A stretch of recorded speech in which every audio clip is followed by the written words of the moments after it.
Hello friends, फिर से आपका वेलकम है theory of automated and formal language की इस लेक्चर सीरीज में। तो जैसे हमारा पहला क्वेश्चन है, क्वेश्चन में क्या लिखा हुआ, हमें एक ऐसा डीएफए बनाना है। इसके आगे आप अपनी तरफ से ऐड कर लीजिएगा, make a DFA accept only those strings which start with 1 and end with the 0। ये बना कैसे, एक एक वन बाय वन हमें क्या करना होगा, समझना होगा कि हम कैसे अपनी इस लैंग्वेज को समझे जो यहाँ पे लिखी होती है और कैसे उसका डायग्राम बनाएं। उसका डायग्राम अगर बन गया तो सीधी सी बात है, हमने पिछले लेक्चर में बात करी थी, डायग्राम बन गया तो उसका ट्रांजिशन टेबल भी बन जाएगी, ट्रांजिशन टेबल बन जाएगी तो उसके ट्रांजिशन फंक्शन भी बन जाएगा, ट्रांजिशन फंक्शन बन जाएगा तो डीएफए बनाया। और हम यहाँ पे सिर्फ और सिर्फ ये डायग्राम बनाना ही सीख रहे हैं, अभी मेन काम इसी पे हमारा। चलिए, तो क्वेश्चन क्या है कि एक डीएफए बनाना है जो एक्सेप्ट करे all strings, only those strings which start with the 1 and end with the 0। Start करे 1 से और एंड करे 0 से।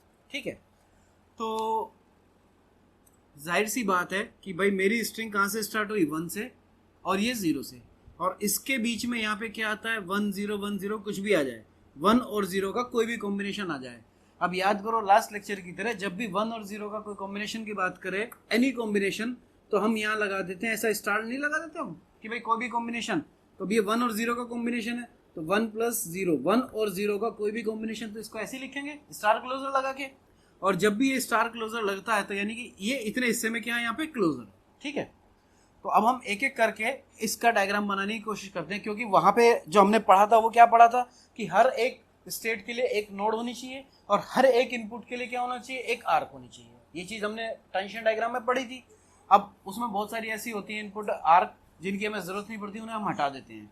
तो चलो सबसे पहले, अब मुझे यहाँ पे क्या 3 हिस्से हैं इसके, एक हिस्सा ये है, एक हिस्सा ये है और एक हिस्सा ये है, इसी को बनाने की कोशिश करते हैं।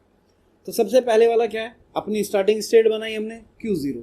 ये तो करना ही करना पड़ेगा, हमें स्टार्ट करना है इससे। स्टार्टिंग स्टेट के बाद मैंने क्या किया, एक आर्क बनाई किसके लिए, Q0 के लिए, जो कहाँ पहुंचती है मेरी 1, यानी कि ये स्टार्ट किससे हो गई, 1 से। अब अगर गलती से मैं यहाँ पे 0 ले लेता हूँ, क्योंकि मुझे हर एक इनपुट के लिए चाहिए भाई, मुझे 1 के लिए भी चाहिए, 0 के लिए भी चाहिए, तो Q0 पे 1 भी होना चाहिए और Q0 पे 0 भी होना चाहिए। लेकिन प्रॉब्लम देखो क्वेश्चन में क्या है, उन्होंने कहा सिर्फ और सिर्फ किससे स्टार्ट हो, 1 से स्टार्ट हो। तो इसका मतलब क्या है कि मैं 0 वाला इनपुट यहाँ पे नहीं लूंगा, तो इसको तो मैं यहीं पे हटा देता हूँ। और अगर मैंने गलती से ले भी लिया तो ये क्या करेगा, इससे जस्ट पहले ही मैंने आपको बताया था ट्रैप स्टेट वाला, ट्रैप स्टेट, कि जिसमें वो क्या करता है, चला तो जाता है लेकिन उसके बाद ऐसी जगह फंस जाता है कि वापस आ ही नहीं पाएगा। तो ये यहीं पे सेल्फ लूप में बन जाएगा और ये आएगा ही नहीं। उसके बाद आप यहाँ पे चाहे 1 लिखो चाहे 0 लिखो, एक्सेप्ट ही नहीं होगा। तो इसलिए इसको मैं यहाँ से हटा देता हूँ। अगर आप प्रैक्टिस में लेना चाहते हैं आप ले सकते हैं ट्रैप स्टेट को, लेकिन जब आप ये सीख जाओगे तो आपको जरूरत ही नहीं पड़ेगी। ठीक है, तो पहली चीज आपने 0 पे क्या डिफाइन करा, 1 करा, 0 इसलिए नहीं करा क्योंकि क्वेश्चन में कहा नहीं है।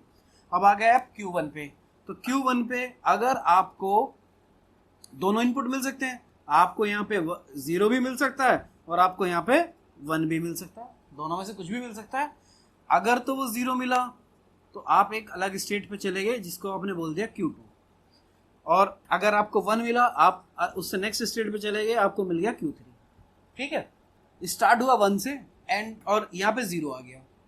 अब ध्यान दो इस बात पे, जहां ये स्टार क्लोजर लगा होता है इसमें कौन कौन से कॉम्बिनेशन हो सकते हैं, इसमें सिंगल लेंथ 0 लेंथ का कौन होगा, एम्प्टी, ये एक स्ट्रिंग बन सकती है। 1 लेंथ के कौन कौन से होंगे, एक तो होगा 0, एक होगा 1। 2 लेंथ के कौन कौन से होंगे, 0 0 0 1 1 0 1 1, यही 4 स्ट्रिंग्स बनेंगी। फिर 3 लेंथ, 4 लेंथ, 5 लेंथ। गलती से अगर मैं यहाँ पर, क्योंकि क्लोजर लगा हुआ है और ये एम्प्टी वाला ले लेता हूँ, तो एम्प्टी का तो मतलब यहाँ पे है नहीं, 1 के बाद अब कौन आएगा, 0। तो मेरी जो स्ट्रिंग, अगर मैंने यहाँ पे एम्प्टी लिया, मैं इसकी बात कर लेता हूँ यहाँ पे, अगर मैंने 1 लिया और एम के बाद मैंने एम्प्टी ले लिया और एम्प्टी के बाद मेरा 0 आ गया, तो जो मेरी स्ट्रिंग बनी वो क्या बनी, 1 और 0। ये स्टार्ट किससे हुई, 1 से, एंड किस पे आई, 0 पे। स्टार्ट हुई 1 से, यहाँ पे 0 आ गया डायरेक्ट, तो यानी कि इसका मतलब ये एंड हो सकती है मेरी यहीं पे, ये एंड हो गई तो इसका मतलब ये मेरी फाइनल स्टेट होनी चाहिए। इस बात को ध्यान देना, एम्प्टी स्ट्रिंग की वजह से मैंने इसको बाद में बनाया ताकि आपको ये समझ में आ जाए कि भाई ये फाइनल स्टेट हो गई। और उसके बीच में अब बचा आपका 1 बचा। ऐसा भी तो हो सकता है इस 0 के बाद ये वाली 0 एंड ना हो, फिर से क्या जाए, फिर से अब इस पे भी डिफाइन करना पड़ेगा। अब इस पे एक 0 भी आ सकती है और एक 1 भी आ सकता है।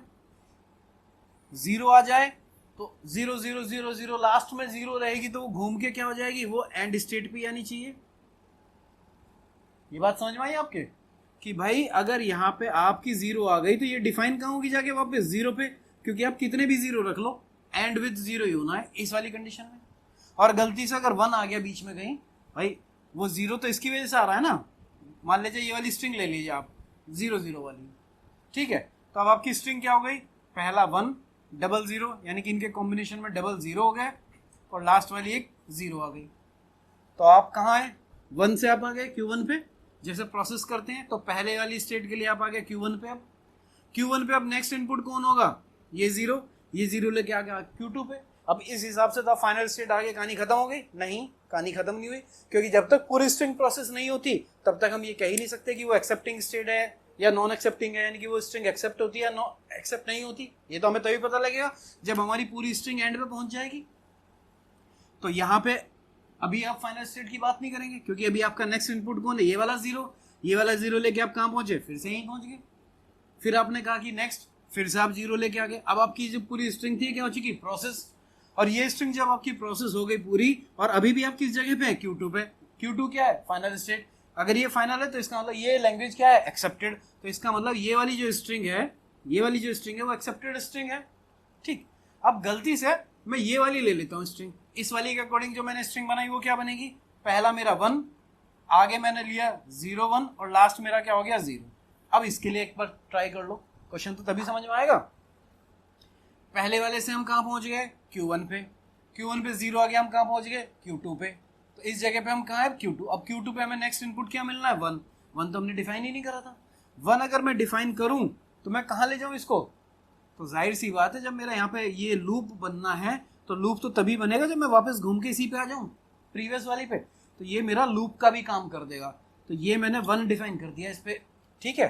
तो अब Q2 पे जब मैंने 1 देखा तो मैं वापस कहाँ पे आ गया, Q1 पे, ठीक है। उसके बाद मेरा नेक्स्ट कौन है, 0। मैं 0 पे जैसे ही जाऊंगा तो यहाँ मेरा क्या हो जाएगा, Q2। अब बात जो ये Q3 की है, क्योंकि अगर मैं Q3 पे चला गया तो क्या मैं वापस आ सकता हूं, भाई एक कंडीशन मेरी, एक कंडीशन और ले लेते हैं, एक और स्ट्रिंग ले लेते हैं 1 1 वाली, इससे आपको एक और चीज क्लियर हो जाएगी।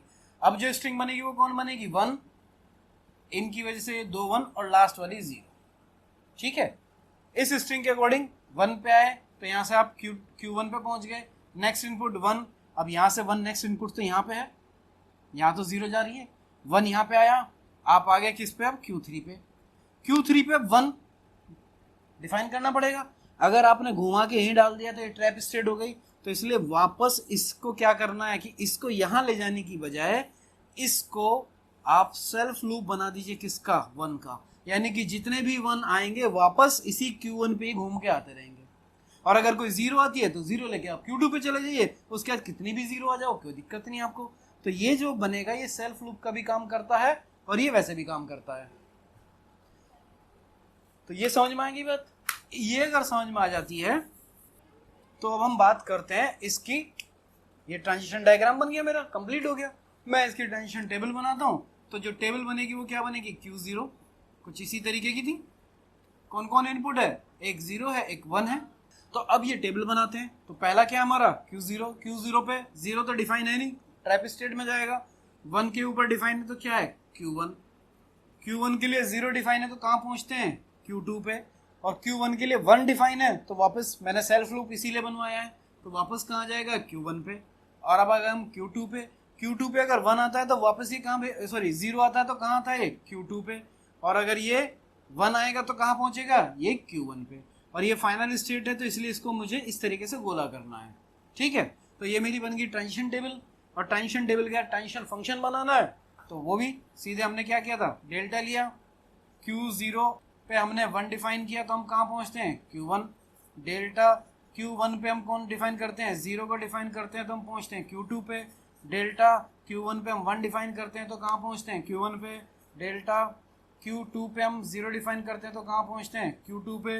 डेल्टा Q2 पे हम 1 डिफाइन करते हैं तो कहाँ पहुंचते हैं, Q1 पे। ये मेरा ट्रांजिशन फंक्शन हो गया पूरा। स्टेट्स की बात करो तो 3 ही स्टेट है इसमें, तो ये जो सेट ऑफ स्टेट हो गया Q, इसमें 3 स्टेट हो गई Q0, Q1 और Q2, ठीक है।